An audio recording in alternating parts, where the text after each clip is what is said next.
Et avant toute chose, bonjour Guillaume. Bonjour Adrien. Alors comment s'est passé ce week-end, j'imagine, excellent, notamment pour le foot régional. Ouais, on va commencer forcément par le LOSC, par cette belle victoire de Lille face à Monaco au stade Pierre-Mauroy.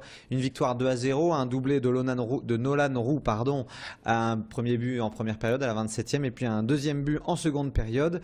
Mais au-delà de ce doublé de Roux, on va surtout parler du bloc défensif lillois parce que c'est ce qui a permis de tenir face quand même à une belle équipe monégasque qui a eu la plus grosse possession de ballon.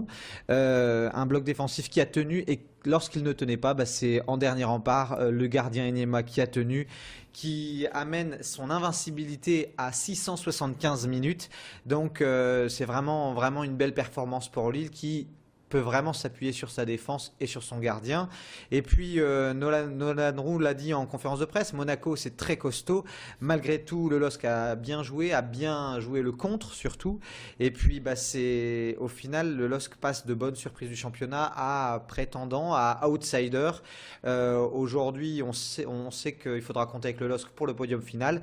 Et puis et plus si affinité. Ouais, les bonnes défenses, on les retrouve toujours au sommet à l'arrivée. On espère que ça va durer pour Lille. Une bonne nouvelle également quand même pour Valenciennes ce week-end. Valenciennes qui n'avait pas gagné depuis le 10 août. C'était la première journée, c'était une victoire face à Toulouse et depuis Valenciennes, c'était un peu le chemin de croix. Et bien hier, plutôt avant-hier, samedi soir, Valenciennes a battu Ajaccio 3-1, un doublé de Pujol à la 26e et à la 92e et un but de Dosevi à la 68e. Alors les Valenciennois sont toujours relégables, mais ils ont désormais deux équipes derrière eux, Ajaccio et puis Sochaux. Et puis surtout, avec ces 3 buts marqués face aux Corses, eh bien c'est peut-être la confiance retrouvée avec leur nouvel entraîneur Ariel Jacobs. Alors il faut espérer que ça va tenir pour les prochaines journées de Ligue 1. Alors 2 victoires pour le LOSC et pour VA et une 3e pour le Racing Club de Lens. Le Racing Club de Lens qui a battu Caen 2-1. Une équipe qui s'avère vraiment redoutable à la maison, les 100 et or, parce que leur bilan au Stade Bollaert, c'est 6 victoires et un nul. Et il faudrait vraiment confirmer ça à l'extérieur pour pouvoir vraiment envisager une remontée en Ligue 1. Et la prochaine journée, c'est justement à l'extérieur face à Niort lundi prochain. On en reparlera bien sûr la prochaine journée. Aussi le programme en 2 mots pour le LOSC et Valenciennes. Le LOSC qui va aller à Guingamp samedi à 20h, Guingamp qui est 9e du championnat, et puis Valenciennes qui recevra Montpellier qui la dure un petit peu cette saison, et les Montpelliérains sont 16e et ce sera également samedi à 20h. Après cette belle page foot, on passe à une autre belle page basket. Ouais, il y a beaucoup de choses à dire en basket, du bien et du moins bien. Alors on va commencer par le moins bien, le BCM qui est vraiment en souffrance cette saison. Faut quand même se rappeler que ces dernières saisons, Gravelines, c'était l'équipe qui terminait régulièrement en tête de la phase régulière. Et puis là, le BCM est dernier du championnat, co-dernier. Les Maritimes ont encore été défaits ce week-end. Une défaite face à Strasbourg, 67-72. Alors bon, il faut reconnaître que le BCM souffre d'un manque de repères, mais aussi de beaucoup de blessés. Et l'équipe doit composer avec pas mal de blessures, mais que c'est dur pour les Maritimes cette saison. Allez, pour le LMB, là, c'est l'inverse, hein. Ça va mieux, 2 victoires d'affilée pour les Lillois. Alors, l'électrochoc semble être vraiment salvateur pour les Lillois.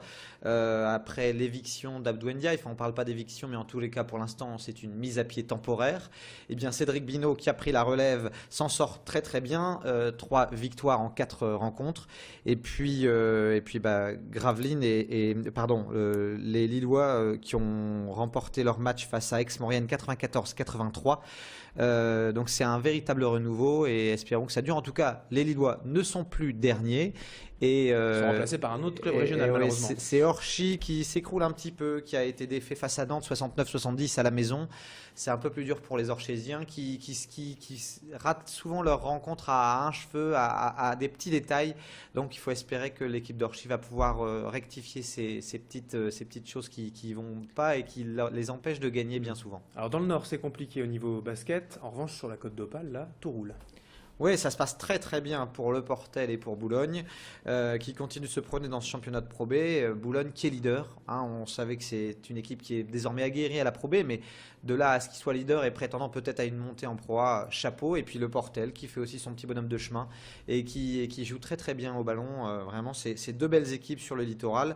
Lille et Orchy feraient quand même bien de s'en inspirer. En tout cas, Lille, c'est en train de se faire. Bon, un mot quand même pour Villeneuve d'Ascq, hein, également pour les filles de l'ESBVA, là aussi. tout fonctionne très bien. Absolument, j'avais assisté à la conférence de presse de présentation de l'équipe. C'était il y a quelques semaines au stade Pierre-Mauroy. On sentait que ces filles, elles avaient envie de jouer au basket, envie de donner, envie de mouiller le maillot. Et puis, on ne pensait pas que les Villeneuvois seraient à pareille fête. Elles sont invaincues en 7 rencontres, 6 matchs en championnat, 6 victoires. Et puis, pareil en coupe. Donc, ça se passe très très bien pour les filles de Frédéric Duzard. Et on ne voit pas ce qui pourrait empêcher que ça continue parce qu'il n'y a pas beaucoup de blessures dans cette équipe. Il y a une vraie ambiance dans le vestiaire. Donc, voilà, chapeau pour les Villeneuvoises qui caracolent en tête. Et on espère que ça va durer, bien sûr. Alors après ces 2 grandes pages foot et basket, quelques résultats en bref aussi pour terminer ce week-end. On va parler d'athlétisme et de Romain Carrette, qui est un beau et jeune coureur de la région, qui s'est imposé à Bosquet en un peu plus de 38 minutes sur une distance qui fait un peu plus de 11 km. Romain Carrette, c'est quelqu'un qui a beaucoup progressé ces dernières saisons et c'est un coureur avec lequel il faut compter désormais dans les courses hors stade.